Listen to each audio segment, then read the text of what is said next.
Você sabia que o HIV voltou a crescer no Brasil, principalmente entre os jovens? Mas por quê?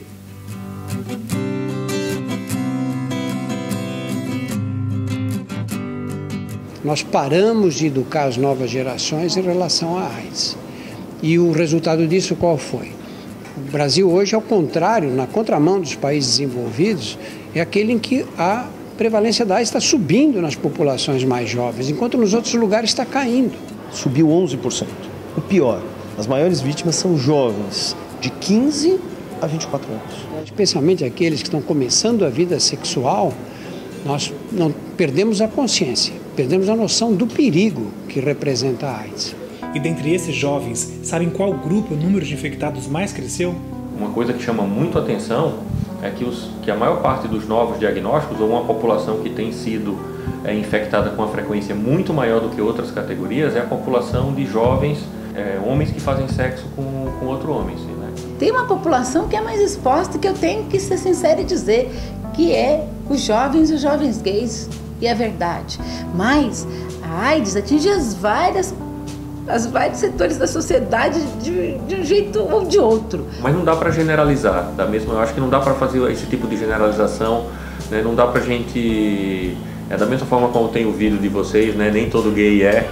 Mas claro, não são só gays se contaminando. Hoje em dia nós temos um número grande também de mulheres. De homens heterossexuais, de homens que tiveram relação com mulheres e que não usaram o preservativo. Todos nós somos de grupo de risco. Qualquer um que tiver relação sexual desprotegida é grupo de risco. O HIV não está na cara de ninguém, né? Não está na testa de ninguém dizendo eu tenho HIV. Dentro do baile, mano, não tem ninguém escrito assim, ó, soro positivo. Quem vê cara não vê o HIV. A AIDS é fácil, o HIV não. Negar que gays são um grupo mais exposto é mascarar o problema. O fato de nós termos um grande número de homossexuais, especialmente agora de jovens homossexuais infectados, não ajuda nem um pouco. A gente não vai combater o preconceito negando esse fato, mas sim se prevenindo. Eu acompanho AIDS desde os primeiros casos, tratei os primeiros casos aqui em São Paulo. É muito difícil se livrar do preconceito, porque o preconceito já é anterior ao aparecimento da AIDS, né? Nós temos o maior preconceito contra pessoas que têm um comportamento sexual diferente do nosso, entre outros preconceitos. Isso sempre existiu e eu acho que ainda vai se manter por muito tempo, né? Essa ignorância em relação ao comportamento sexual. Porque na natureza nós não somos iguais, cada um tem um tipo de desejo. Você pode controlar o comportamento, mas você não consegue controlar o desejo. Existem sim mais heterossexuais com HIV do que gays, mas proporcionalmente há uma concentração maior entre os gays. Por quê?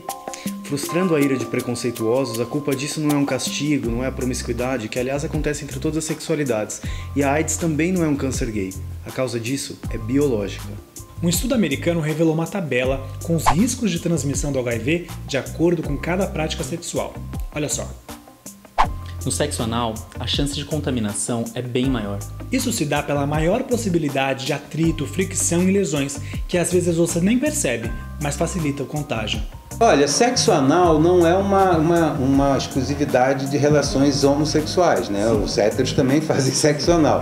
A prática, por exemplo, do sexo receptivo anal sem camisinha é muito arriscada, então é óbvio, um hétero ainda pode optar se vai ser uma relação anal ou se vai ser uma relação vaginal, embora para a mulher o sexo receptivo vaginal também seja muito arriscado sem camisinha, né? Agora, no caso de uma relação penetrativa entre gays, ou vai ser anal ou vai ser oral, não tem muito como sair disso, né? Ou eu posso estar sendo pouco criativo, né? Corre esse risco também. Lembrando que o peso da prática anal não exime a responsabilidade sobre sexo oral, vaginal ou qualquer modalidade sexual. Lembrando que sexo sem camisinha pode transmitir e contrair outras diversas DSTs. Ou seja, saber que uma prática sexual receptiva anal sem camisinha é a coisa mais perigosa que alguém pode fazer no sentido do risco de pegar HIV. Prática anal insertiva sem camisinha é muito perigoso, porém menos perigoso do que a receptiva. Sexo oral tem um risco, mas é menor ainda que os outros dois. Você que está preocupado, calma. Você não precisa ficar sem dor. Tem solução para isso, gente. Ufa, ele é passivo. Então a gente tem que ampliar o acesso à camisinha, ampliar o acesso a gel, fica mais sossegado, né? O gel ajuda todo mundo, seja relação vaginal, seja relação anal, o gel é uma coisa que pode estar ajudando no conforto, né, no conforto da relação, diminuir atrito, porque, é claro, se você tem um sexo mais violento, você pode ter mais ferida ou lesão, e isso aumenta o risco de qualquer DST. Então o gel também, o gel sempre à base de água, não pode ser nenhum gel de base oleosa, porque senão estoura a camisinha, então todo gel é bom que seja à base de água. Que tem que usar camisinha todo mundo sabe, mas por que tanta gente vem abrindo mão? Será que perdemos o medo da doença? Nós tivemos uma grande conscientização em relação à AIDS, especialmente a partir dos anos 90, porque naquela época não havia tratamentos e as pessoas morriam depois de um longo sofrimento. Então aquela imagem do doente com AIDS, caquético, emagrecido, cheio de infecções, era uma imagem muito forte, que tinha um impacto grande, especialmente para aquelas pessoas que tinham comportamentos de maior risco. Com o aparecimento do tratamento de alta eficácia, que é o tratamento antiviral que nós temos hoje, essa imagem desapareceu, porque as pessoas infectadas tomam remédio e ficam como você e eu. A doença ela mudou de categoria, de uma doença que era 100% fatal para uma doença que vem se cronificando. É muito diferente do que foi nos anos 80, é muito diferente do nosso passado, de um passado que foi muito difícil para todos nós. Isso não quer dizer que seja fácil viver com HIV. Teve um lado negativo, infelizmente, que foi o das pessoas acharem que a AIDS não era mais um problema, que é só tomar remédio, que você, se pegasse, toma remédio que controla e você não morre mais. Tudo bem, tem a medicação, está evoluindo bem, né? Eles estão conseguindo ter uma vida super natural, né? Pode ir para balada, curtir, fazer academia, dançar, fazer o que quiser, namorar, beijar, tudo. Mas tem os efeitos colaterais. Exatamente, muita gente vive bem com HIV, mas será realmente tão simples conviver com a doença? O efeito colateral vai de pessoa para pessoa. Sim, graças a Deus meu organismo ele reagiu de uma forma assim que tipo é diferente, então eu não tenho muito efeito colateral. Em algumas pessoas te dá ânsia de vômito, e em outras pessoas ela dá tontura na cabeça, e em algumas pessoas dorme demais. Tem um risco maior de ter diabetes, de ter alterações no colesterol e no triglicérides, de ter alterações ósseas. Aí cada organismo reage de uma forma diferenciada. E o seu como reagiu? Através da tontura. Esquecer a camisinha um único dia pode te fazer ter que lembrar de tomar remédio todos os outros dias. Já pensou nisso? Imagine o quanto é difícil para a gente usar uma medicação 10 dias, um antibiótico. Agora imaginou ter que tomar as medicações na dose certa, na hora certa, todos os anos da vida. A chance de você esquecer, de você pular a dose, ou daquele remédio fazer mal para o teu estômago, de você ficar com náusea, ou ter vômito, ou ter diarreia, é muito grande. Porque é muito dolorido mesmo você ver um adolescente pegar 8 comprimidos e tomar 8 comprimidos de uma vez só. E não dá para desistir. Quando você está fazendo o tratamento e que você desiste, ele te derruba mais forte ainda. O uso irregular da medicação é a principal causa que está relacionada com a falência do tratamento.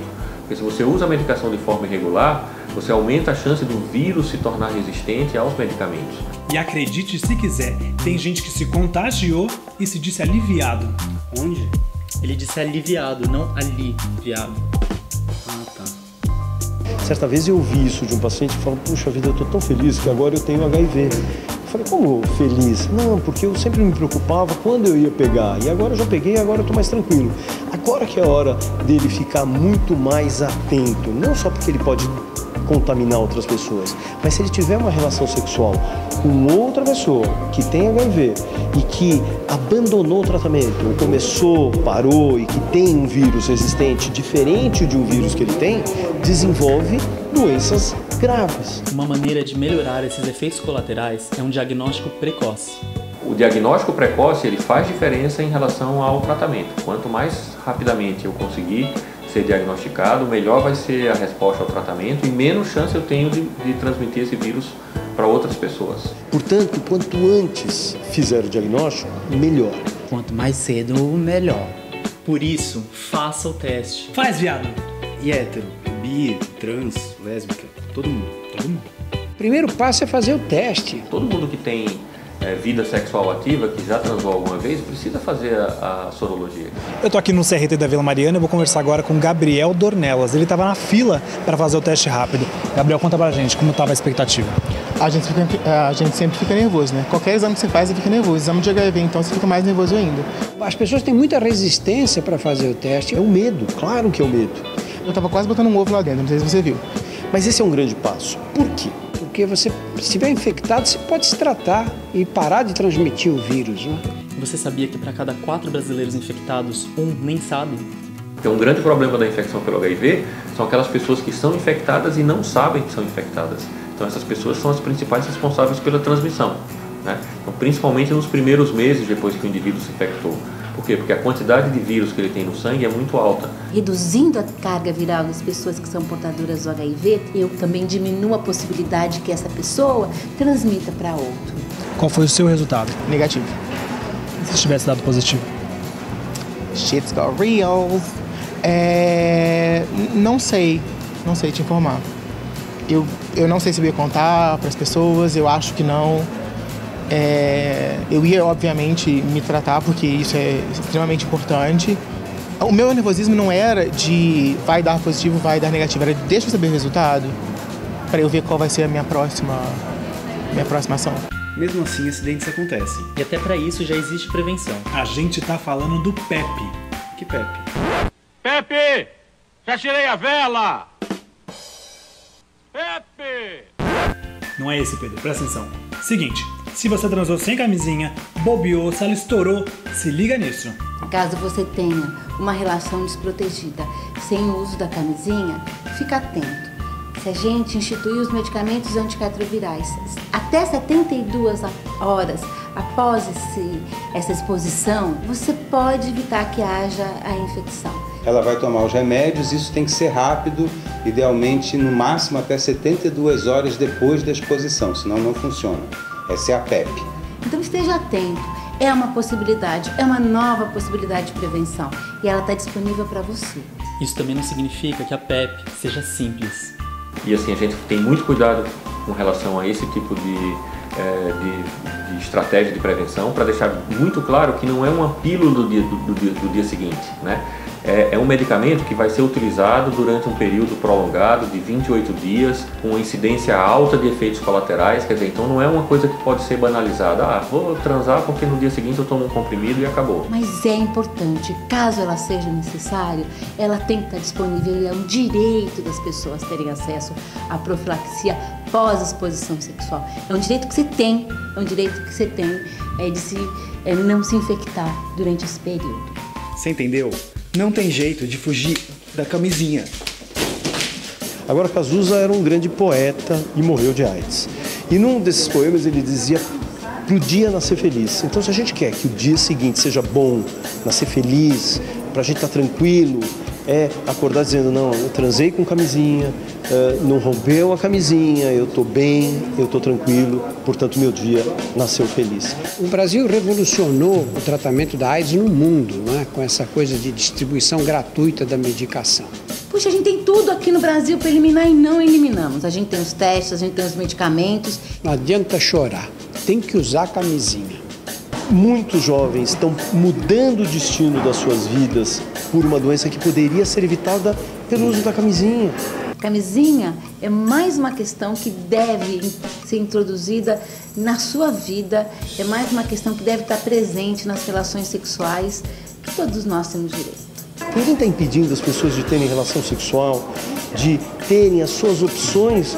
Ninguém está discutindo isso. Isso é um direito de escolha das pessoas.